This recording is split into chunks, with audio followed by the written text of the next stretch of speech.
Assalamualaikum warahmatullahi wabarakatuh. Waalaikumsalam warahmatullahi wabarakatuh. Jamaah yang dirahmati Allah Subhanahu wa taala. Perkenalkan, saya Reni. Saat ini saya sedang bersama Gus Ari Setiawan, yaitu selaku pengurus pondok pesantren Bening Ati. Nah, di sini kita akan membahas tentang jomblo fisabilillah. Jadi buat teman-teman yang saat ini berjuang atau saat ini hijrah tentang jomblo fisabilillah, kita bahas oleh pakarnya. Assalamualaikum Gus Ari. Waalaikumsalam warahmatullahi wabarakatuh. Bagaimana kabarnya hari ini? Alhamdulillah baik. Ya, ini Gus, saya mewakili dari teman-teman, terutama mungkin saya sendiri ya, saya pribadi saya sendiri, tentang jomblo fisabilillah. Nah, ini Gus, yang pertama pertanyaan, apa sih yang sebenarnya dimaksud jomblo fisabilillah? Iya, jomblo fisabilillah ini istilah baru di kalangan Gen Z ya. Gen Z. Kalangan Gen Z ini mengistilahkan jomblo fisabilillah. Ya mungkin dulu tidak ada yang ke jomblo fisabilillah atau apa itu istilahnya. Jomblo fisabilillah ini jomblo berarti tidak punya pasangan, belum punya pasangan. Fisabilillah berarti berada di jalan Allah atau mencari jalan Allah. Ya makna sebenarnya adalah orang yang belum menikah dan tidak mau berpacaran sambil menanti jodoh datang atau dijodohkan dalam tanda kutip, terus berada di jalan Allah artinya menjauhi larangannya, menjalankan perintahnya secara konsisten.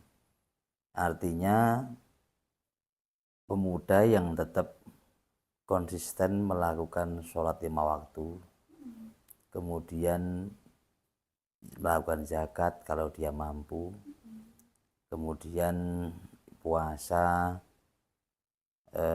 kemudian kalau dia mampu lagi tetap menjalankan ibadah haji. Artinya segala sesuatu yang diperintahkan Allah dia melakukannya, kemudian ketika ada larangan Allah dia menjauhinya, termasuk yang sampai saat ini pemuda-pemuda ini, pemuda dan pemudi ini menyebutnya sebuah pacaran begitu.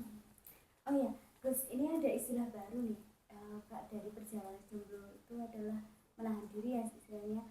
Fisabilillah itu jalan Allah. Nah, sekarang ini lagi ngetren nih Gus, tentang hijrah tapi karena sakit hati. Jadi hijrah karena sebuah pelampiasan. Contoh pacaran nih Gus, terus sakit hati nih sama orangnya. Sebenarnya kemudian dia melakukan pelarian, istilahnya pelampiasan dengan cara hijrah. Bagaimana hukumnya? Apakah diperbolehkan kita hijrah atau fisabilillah di jalan Allah tapi karena sebuah luka atau trauma? Hijrah seperti yang dikatakan tadi, melakukan perintahnya Allah, menjauhi larangannya. Ketika dia pernah melakukan sesuatu yang dilarang menurut agama, seperti tanda kutip tadi dilukai, dalam konteks dia belum menikah atau dilukai pasangannya di luar pernikahan yang disebut pacaran itu, kemudian dia menyesal atau berlari fafiru ilallah, kemudian berlari kepada Allah Subhanahu wa taala. Ini malah mungkin sangat dianjurkan sekali. Artinya pelarian dia itu pelarian yang positif. Berlari menuju jalan Allah seperti ya tadi ya melakukan perintahnya Allah dan sebagainya, bukan pelariannya ke tempat-tempat atau hal-hal yang negatif. Kalau dalam hal ini pelarian itu disebut pelarian yang positif sekali atau sangat dianjurkan sekali.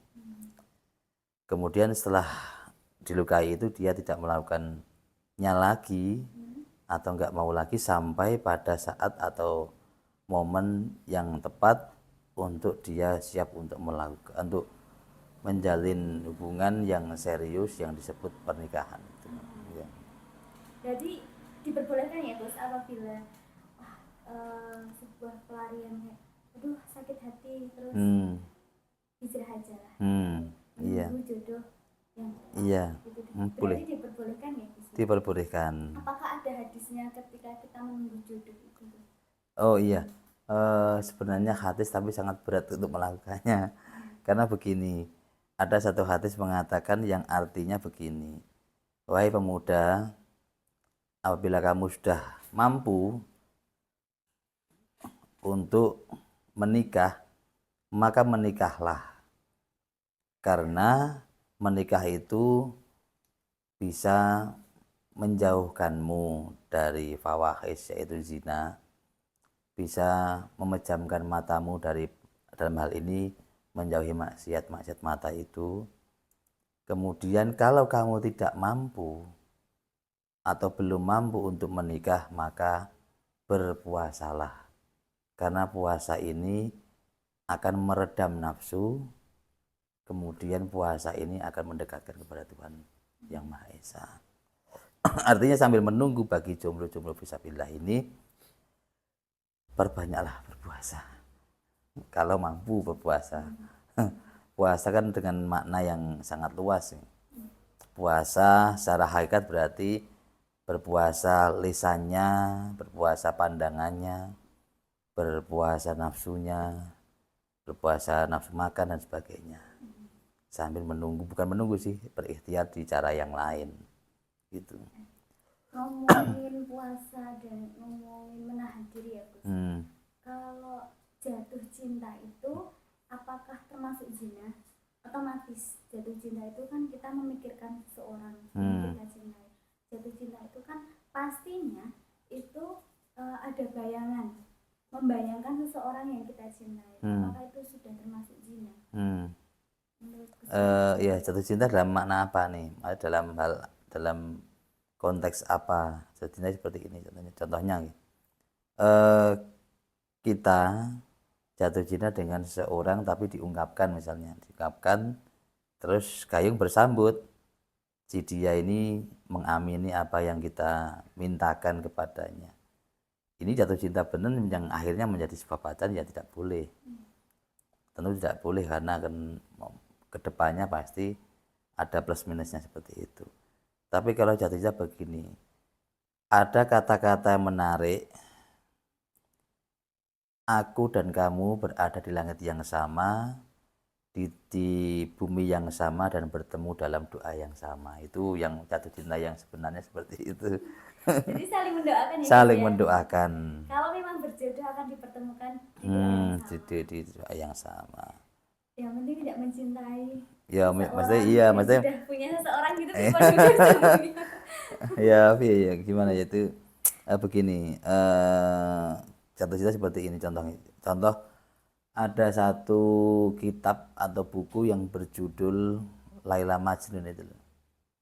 Laila Majnun itu yang perempuan namanya Laila, yang laki-laki namanya Qais nih. Imri'il Qais itu penyair jatuh cinta dengan Laila Majnun. Laila itu saking cintanya luar biasa disebut Majnun atau gila, tergila-gila dengan Laila itu. Sampai pernah saya punya bukunya itu, Laila Majnun. Jadi dia mencintai Laila itu tidak pernah diungkapkan, tapi diungkapkan melalui tulisan-tulisan. Laila,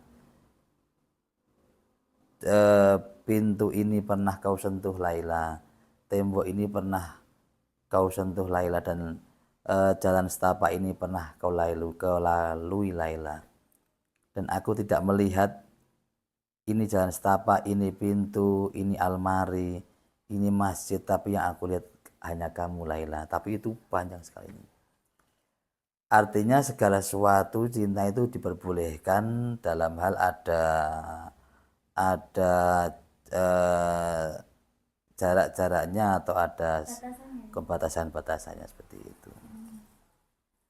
Ya seperti tadi, mencintai dengan dari satu doa yang sama, di bumi yang sama, meskipun dengan situasi yang berbeda. Gitu. Oh ya Gus, ini juga lagi ngetren nih. Kan istilahnya sekarang itu apa yang kita inginkan itu maka sholawatilah. Lantas bagaimanakah hukumnya jika kita mencintai seseorang terus seorang itu kita sholawati Gus, kita kirimkan Al-Fatihah agar kita berjodoh dengan dia, apakah itu diperbolehkan ataukah agama melarang hal seperti itu? Karena mungkin terkesannya memaksa ya Gus, aku pengennya nikah sama dia, aku sholawati dia biar aku bisa nikah. Sholawati, bagaimana sholawati jadi? Ya, semisal Sholawatin Allahumma sholli ala Sayyidina Muhammad. Gitu sholawati gimana sholawati? Allahumma sholli ala siapa ya? Bukan. Oh, bukan. Membayangkan orangnya. Oh, banggain. Oh. Aku harus menikah Iya. Oh, begitu ya. Jadi lesanya membaca sholawat tapi pikirannya mengarah yang lain, ya, mengarah yang lain.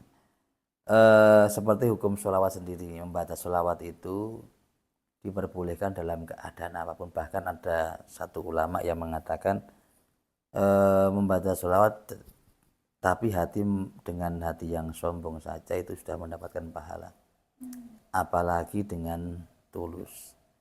Artinya dengan membaca sholawat ini harapan kita, harapan tidak ada bisa maksa tidak. Harapan kita bisa bertemu dengan atau dipersatukan dengan orang itu. Tetapi sholawat kita kan sholawat kepada Nabi Muhammad SAW. Ya tentu tidak ada hukumnya. Ya bicara masalah hukum tidak ada hukumnya. Yang penting tidak ada yang melanggar, sekali lagi melanggar ke arah yang negatif seperti itu. Berarti diperbolehkan ya. Semisal kita mencintai seorang, contoh nih Gus, mencintai idola Korea nih, biar bisa ketemu kita sholawati dulu biar bisa sampai Korea. Gitu diperbolehkan berarti ya Gus ya? Ya diperbolehkan. Yang penting ke Korea itu ya punya duit. Oh ya Gus, ini kan pernah baca ya, saya pernah baca tentang jodoh itu adalah cerminan dari diri kita sendiri. Tapi pada dasarnya pada kasusnya saat ini banyak sekali orang-orang yang sudah menikah tapi bercerai. Nah, dan alasan ketidakcocokan dan alasan sudah tidak mencintai mungkin ya dan lain-lain. Lantas apakah benar kalau memang jodoh itu adalah cerminan dari diri kita sendiri? Iya, kalau boleh mengutip kitabnya orang Alkitab, dalam Alkitab orang Nasrani atau orang Katolik itu. Begini, ada satu ayat ya dalam Alkitab itu disebutkan segala sesuatu yang dipersatukan oleh Tuhan maka tidak bisa dipisahkan oleh manusia. Artinya begini, kalau kita tarik benang merah dari ayat itu, kalau boleh mengutip ayat itu nikah ini hakikatnya yang mempertemukan, yang menyatukan, yang merestui, yang meridhoi itu Allah Subhanahu wa Ta'ala. Ketika perjalanannya pernikahan ini kemudian terpisah, berarti yang memisahkan itu bukan Tuhan, tapi ulah dari manusianya itu sendiri. Karena ada satu ayat dhuharul fasadu fil barri wal bahri bima kasabat aydin nas.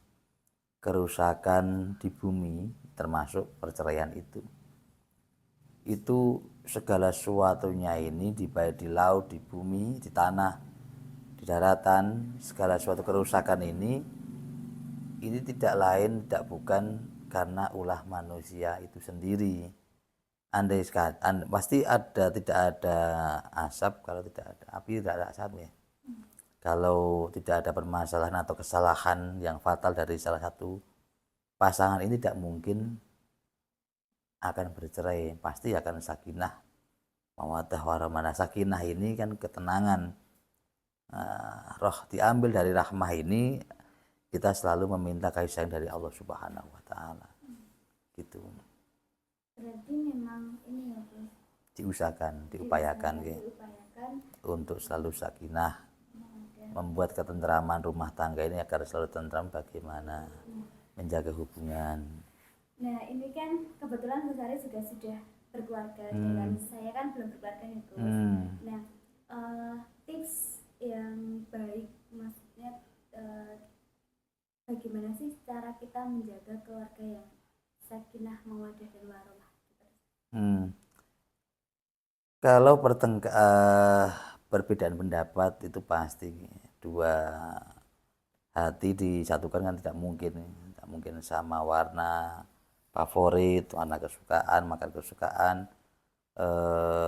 hobi, kesenangan atau hal yang tidak disukai pasti tidak sama antara suami dan istri, pasti tidak sama. Dan nantinya hal ini pasti ada 1-2 kali atau 3 kali atau berapa, pasti ada perbedaan pendapat atau adu argumen atau apa, yang pada intinya agar tercipta sakinah ini diupayakan dengan cara saling melengkapi dan menghargai. Itu penting.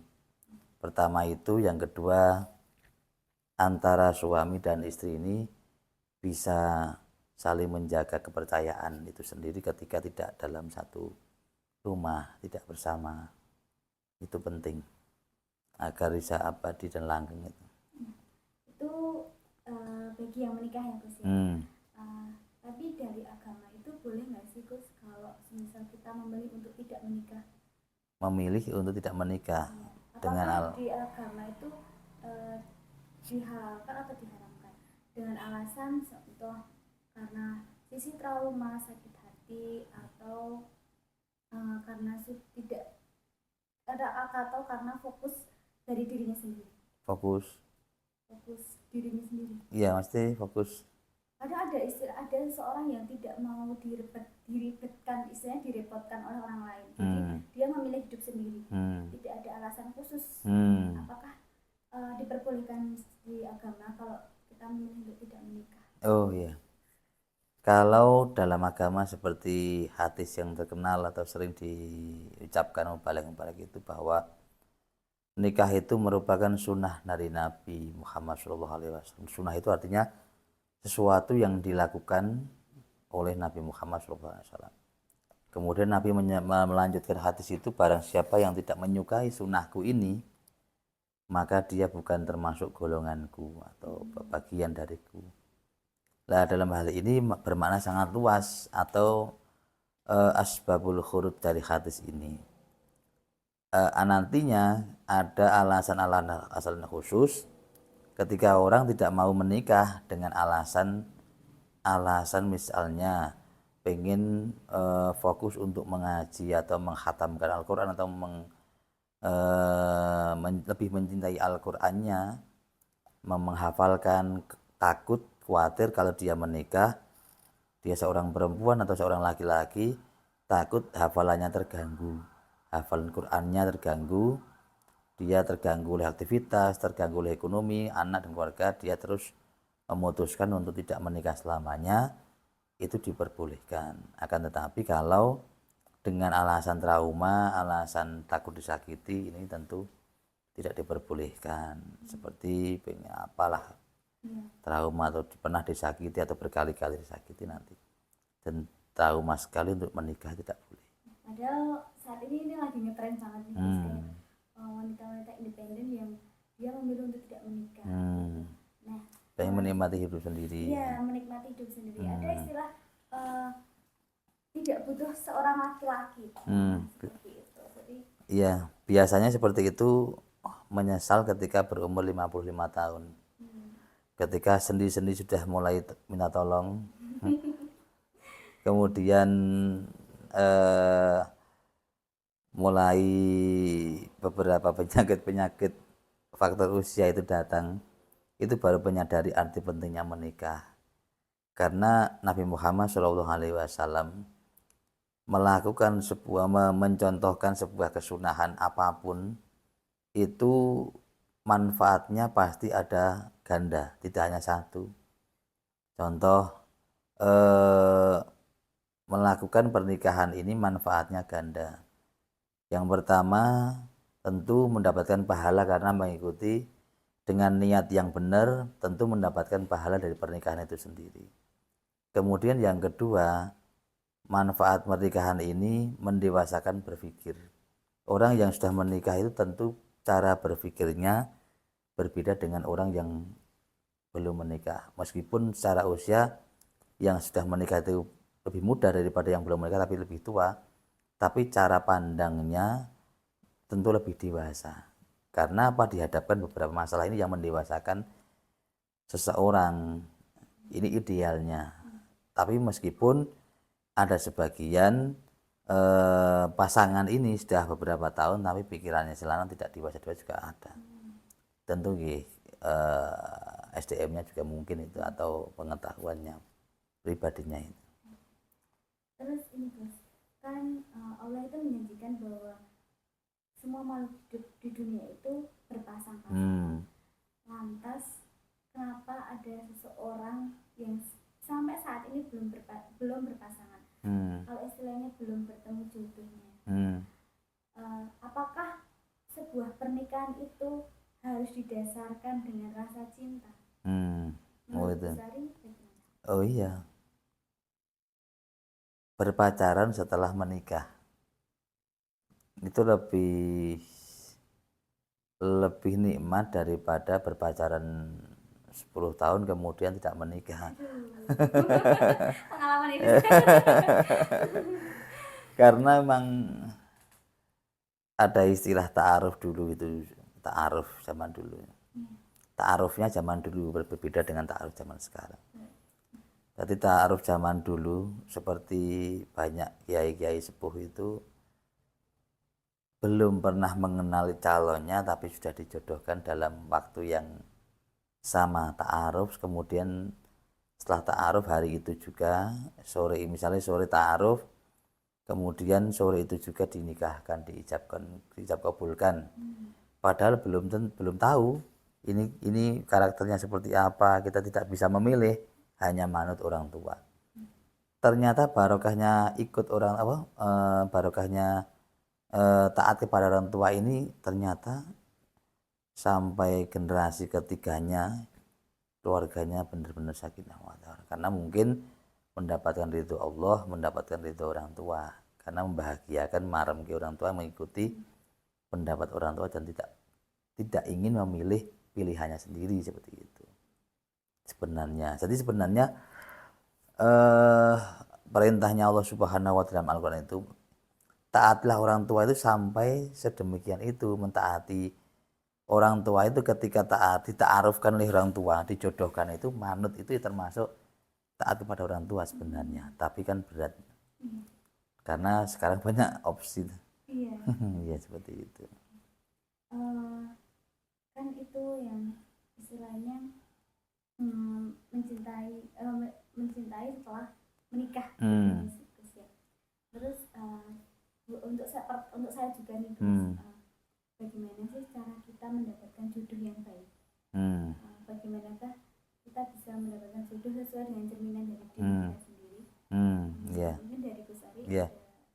Itu tentu tipsnya mengikuti Rasulullah SAW bahwa bagi seorang laki-laki memilih jodoh perempuan itu pertama dari agamanya, kemudian dari nasabnya,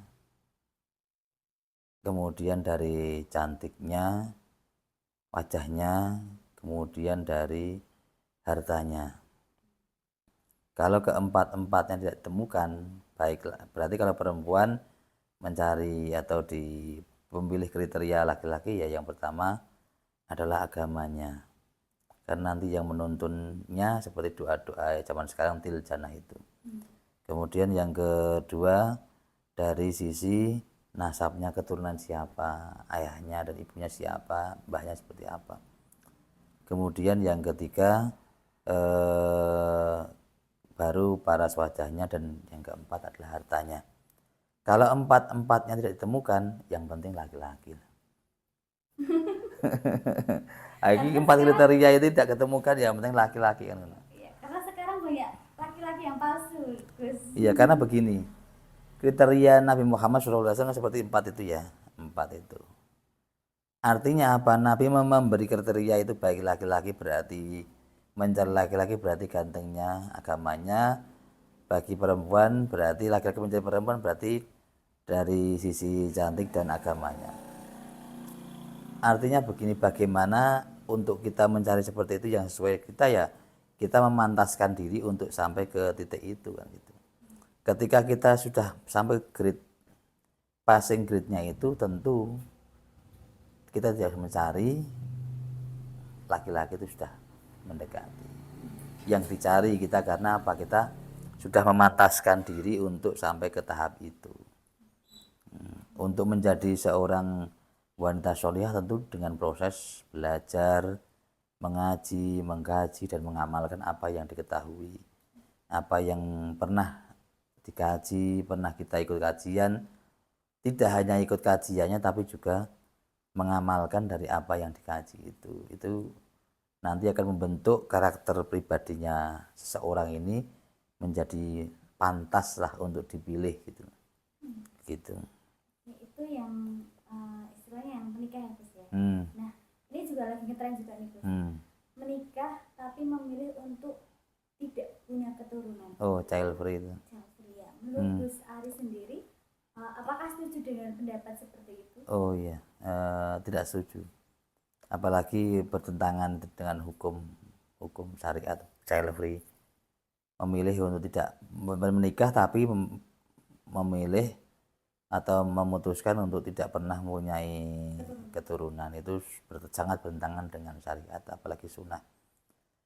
Karena Nabi Muhammad SAW pernah bersabda, nanti aku akan berlomba-lomba dengan nabi yang lain untuk memperbanyak umat, dengan maka menikahlah dan mempunyai anak yang banyak agar aku bisa berbangga, bisa bahagia, bangga karena umat banyak. Artinya ketika kita menikah dan punya anak, ini salah satu hal yang juga mendapatkan ridho Nabi Muhammad SAW, karena apalagi kita Islam, terus anak kita Islam, dibentuk karakternya menjadi manusia Islam yang utuh, tentu ini juga mendapatkan ridho Nabi Muhammad SAW. Kalau tidak mempunyai anak atau memutuskan untuk child free itu sangat haram itu. Haram.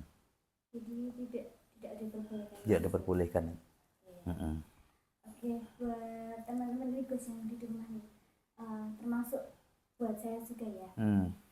Pesan dari Gus Ari ini, pertanyaan terakhir nih teman-teman. Pesan dari Gus Ari buat teman-teman yang di rumah dan juga khususnya saya sendiri sedang berada di jalan menuju, kalau istilah pernikahan belum pernikahan, istilahnya perjalanan menuju mencari jodoh. Nah, pesan apa yang harusnya disampaikan kepada kita biar kita semangat nih Gus mencari jodoh, biar tidak ada istilahnya untuk tidak memilih untuk tidak menikah. Oh iya, ini tadi seseorang laki-laki memilih calon pasangannya itu tentu memilih yang pantas untuk dipilih. Oleh karena itu berusahalah menjadi manusia atau seseorang yang memang pantas untuk dipilih. Artinya kan banyak cara kan, mempercantik diri kalau perempuan, tampil selalu rapi secara lahiriah, kemudian secara batinnya tentu merapikan rohani kita, memantaskan diri agar seperti yang kita angankan, jodoh kita itu yang solih, harapannya yang mempunyai imam yang baik, imam yang benar-benar menjadi imam yang bisa menjadi sebuah panutan pemimpin. Tentu kita juga memantaskan diri sendiri agar kita juga termasuk makmum yang pantaslah untuk dia, kan begitu. Untuk semangat, jadi kita termotivasi untuk menjadi seorang yang pantas untuk dicintai begitu. Berarti memang menikah itu nikmat ya Gus ya. Nikmat. Ya kan karena belum menikah Gus. Jadi kan ini kita bisa menepis istilahnya menepis teman-teman yang tidak mau menikah. Iya. Teman-teman, nah itu merupakan cuplikan pembicaraan saya dengan Gus Ari tentang jomblo fisabilillah. Jadi buat teman-teman yang tadinya punya pilihan untuk tidak menikah, bahwa kalilah katanya Gus Ari ya, menikah itu adalah nikmat surga dunia yang bisa dibawa kita ke akhirat. Kan gitu. Nah, buat teman-teman bisa request nanti di podcast selanjutnya bisa kita bahas apa, atau bertanya di kolom komentar. Ada ya, bisa bertanya di kolom komentar. Nanti dari admin akan menjawab pertanyaan-pertanyaan dari teman-teman. Nonton malam demikian yang kami sampaikan, kurang lebihnya kami mohon maaf. Jangan lupa like dan komen dan subscribe di channel Pondok Pesantren Nggih. Sekian dari saya, kurang lebihnya mohon maaf. Wabillahi taufiq wal hidayah. Wassalamualaikum warahmatullahi wabarakatuh.